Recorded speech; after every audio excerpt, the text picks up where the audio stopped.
भविष्यवाणी किए थे।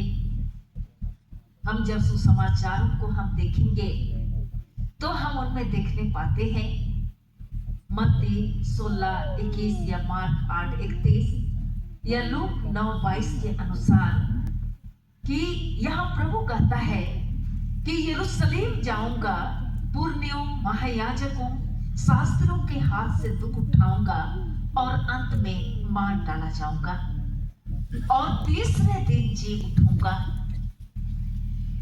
और मृतकों में से जी उठते हैं चेलों, प्रेरितों और उसके पीछे चलने वालों ने गवाही दी कि यीशु जी उठा है।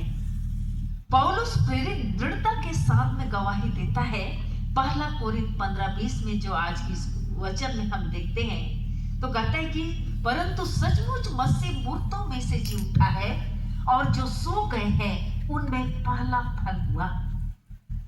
प्रभु का मृतकों में से जीवित होना एक सच्ची ऐतिहासिक घटना है। इस संसार में बहुत सारे महापुरुष लोग हुए, वे मृत्यु को प्राप्त किए, वे मर गए। हम निश्चित रूप से उनके जीवन के बारे में जानते हैं, लेकिन उनके मृतकों में से जीवित हो उठने के बारे हम नहीं जानते। लेकिन परमेश्वर का पवित्र वचन हमारे प्रभु के बारे में गवाही देता है, साक्षी देता है कि वह सचमुच मृतकों में से जी उठा है। हमारे मसीही सिद्धांत और विश्वास का आधार भी प्रभु यीशु ख्रीस्त की क्रूस, मृत्यु और उसका पुनरुत्थान है, जिस पर टिके रहते हुए हम एक विश्वासी अपने जीवन यात्रा को हम आगे बढ़ाते हैं। कोरिन्थ वासियों में कुछ ऐसे लोग थे जो शारीरिक पुनरुत्थान पर विश्वास नहीं करते थे। पौलुस यहाँ पुनरुत्थान की सच्चाई को प्रकट करता है जो सुसमाचार का मूल और सार है। पौलुस की दृष्टि में प्रभु यीशु ख्रीस्त का पुनरुत्थान एक केंद्रीय विषय है। मसीही विश्वास में भी यीशु का पुनरुत्थान एक केंद्रीय विषय है और वास्तव में कहा जाए तो क्रिस्तीय विश्वास पुनरुत्थान के बिना अधूरा है।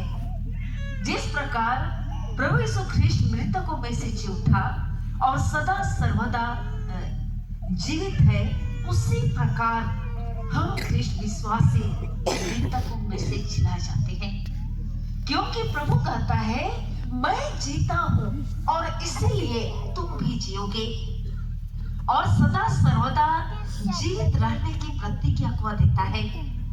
इस संदर्भ में पहला कोरिन्थ का 15वां अध्याय अत्यंत महत्वपूर्ण है। पौलुस प्रेरित बतलाना चाहता है कि मसीह का पुनरुत्थान सुसमाचार प्रचार का आधार है, जिस पर हम मसीही विश्वास करते हैं और इसी के द्वारा से हम बचाए भी जाते हैं, छुटकारा को हम प्राप्त करते हैं।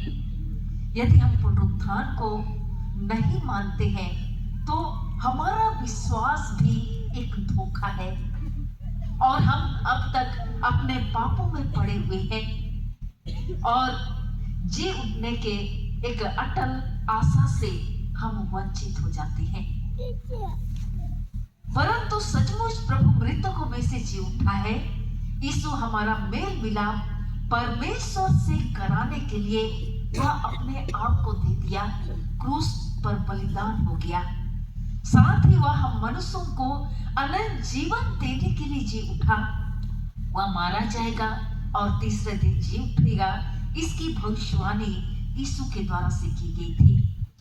मत्ती 16:21 में प्रभु यीशु ख्रीस्त कहता है कि वह मर जाएगा और तीसरे दिन वह जी उठेगा। मार्क 8 का 31 और 9 का 31 में भी कहता है कि उसने स्वयं कहा कि वह मारा जाएगा और तीसरे दिन जी उठेगा। प्रभु में प्रिय, वह जी उठा है और इसका ऐतिहासिक प्रमाण हम पवित्र धर्मशास्त्र में पाते हैं। पहला तो कब्र खाली है, दूसरा स्वर्गदूतों की गवाही, स्वर्गदूतों की साक्षी और तीसरा जी उठने के बाद वह अपने चेलों के साथ में खाया पिया, उनको अपना हाथ दिखाया। स्त्रियां जब कब्र में गई, स्वर्गदूत ने उनसे कहा, जीवते को मृतकों के बीच में क्यों ढूंढती हो? वह यहाँ नहीं है, अर्थात निश्चय मसीह जी उठा है। और हमें इसी विश्वास में होकर एक विश्वासी के रूप में अपने जीवन यात्रा को